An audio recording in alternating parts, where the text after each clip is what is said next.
We have a sad story to share with you today. Earlier this week on July 24th, the incredible Hulk Hogan passed away at his Florida home. He wasn't just a wrestler, he was a hero, a larger-than-life figure who basically single-handedly carried wrestling into the mainstream. For many, including myself, he was the reason we fell in love with WWE. Now, back in the early 1970s, wrestling was sort of a fringe type of sport or form of entertainment. Not a whole lot of people watched it back then. But then a man by the name of Terry Gene Bollea gave up on his pursuit of a music career. Apparently, he even tried to get an audition with Metallica at one point in time. He said he sent the band a tape of him playing bass, but he never heard back from them. When he realized music was not going to work out too well for him, he decided to give wrestling a try, and he became a massive success. In this video, we're going to take you to the house he died in, and we cordially invite you to come along. Come along. On Thursday, July 24th, 2025 at 9:51 a.m., officials responded to a cardiac arrest call at the Clearwater, Florida mansion home of Hulk Hogan. When officials arrived, they found Hulk suffering what was described as a serious medical issue. A video uploaded to the TikTok account ChrissyGlass19 showed Hogan being taken out of the house on a stretcher surrounded by first responders. Several of the paramedics were performing chest compressions on Hulk in a desperate effort to save his life while they were wheeling him to the ambulance. He was then taken to Morton Plant Hospital, where he was pronounced dead at 11:17 a.m. Clearwater Police Major Nate Burnside said there were, quote, no signs of foul play or suspicious activity, end quote. Hulk changed wrestling forever when he decided to make a career out of it. In 1984, he won the World Heavyweight Championship in a match against the Iron Sheik. That's when he came up with the movement called Hulkamania. He always had the handlebar mustache and the bandana. Fans in the crowd would often copy that look.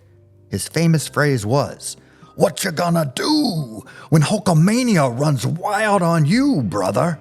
Those words became a battle cry for millions of wrestling fans in the 1980s. Hulk Hogan was not just a wrestler. He was a larger-than-life icon who transformed professional wrestling into a global phenomenon.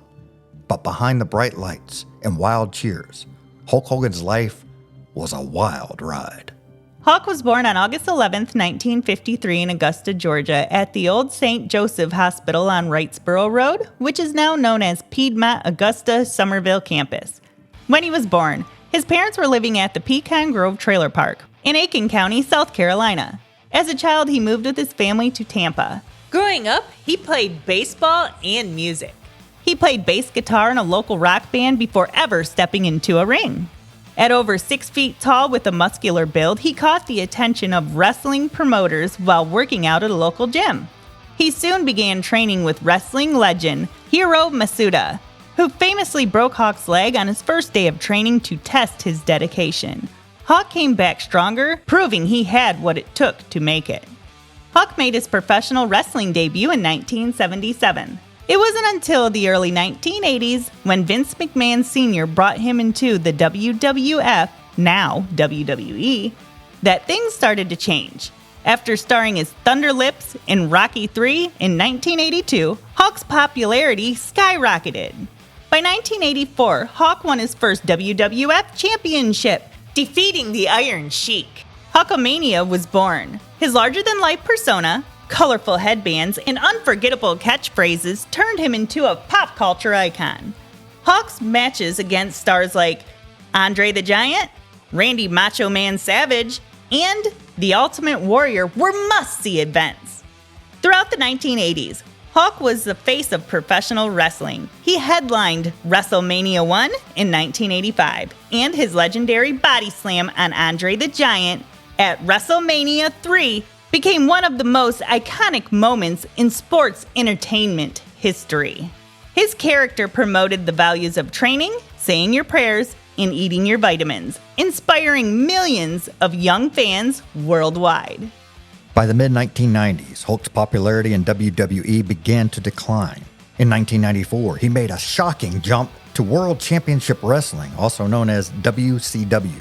Then came the twist that shocked fans everywhere. Hulk turned villain in 1996 and joined the New World Order, known as NWO, alongside Scott Hall and Kevin Nash. This darker, edgier version of Hulk, known as Hollywood Hogan, breathed new life into his career and helped WCW dominate the wrestling world during the famous Monday Night Wars. Outside the ring, Hulk's life wasn't always as perfect as it seemed.